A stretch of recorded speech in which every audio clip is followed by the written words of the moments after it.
Mayordomo.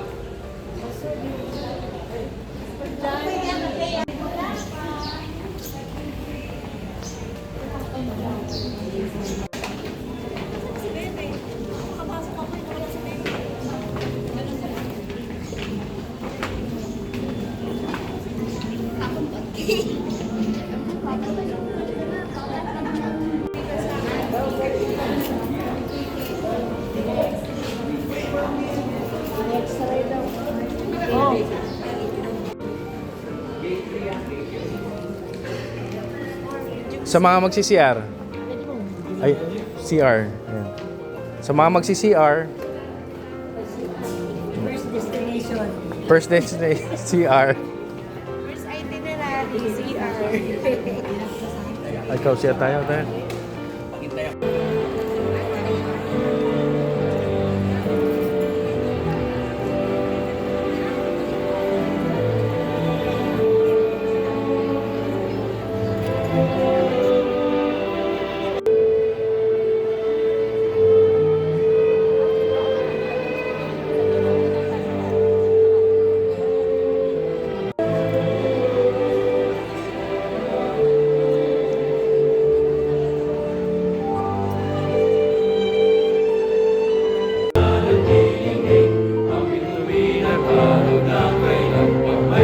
Tayo sa ating mga tayo, mag-uunahan tayo sa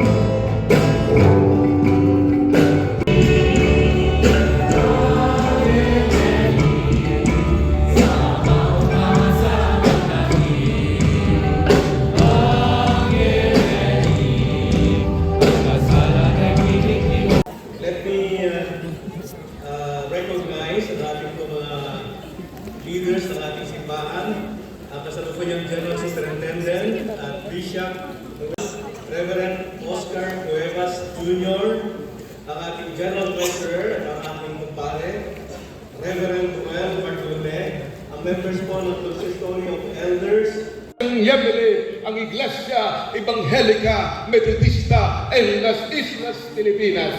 Happy 170th founding anniversary. Purihin ang Panginoon. At sabi niyo nga po sa katabi niyo, ang teknolohiya ay bukas ang kanilang pananambahan. At ngayon ay kasabay na nananambahan natin sa iba't ibang dako sa Pilipinas at maging sa kabila.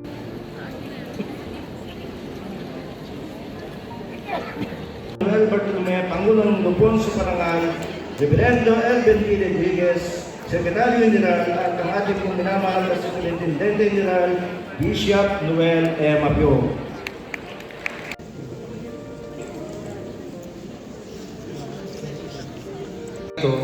Ang opisyal na pagtawag ay ang itinatawag ng Superintendente General. Ministro ng Kagawaran, ang Ginang Sharon Rose Caballas, mga kaanib ng Kagawaran, benefit compensation ng Pangulo, ang ating Pastor Gamaliel Roque Jr., Pangulo ang Pastor Aidit Bautista, Division ng Tayan ng Iglesia noong 1992 ay unti-unting bumangon at pagkatapos ng halos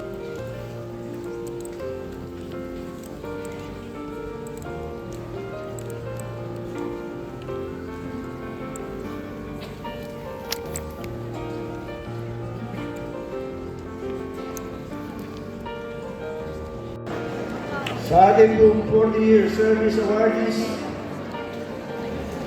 ang Reverendo Dominador O. Aracan, Reverendo Dr. Jaime O. Pante. Ayan, nandito na po sa magandang balita. Hindi po ako nalipat. Hallelujah! Ang nalipat si Pastor Riz. Pastor Riz, Bulacan. Congratulations! Hindi nalipat si Pastor Renjo. Kaya kabahan ako.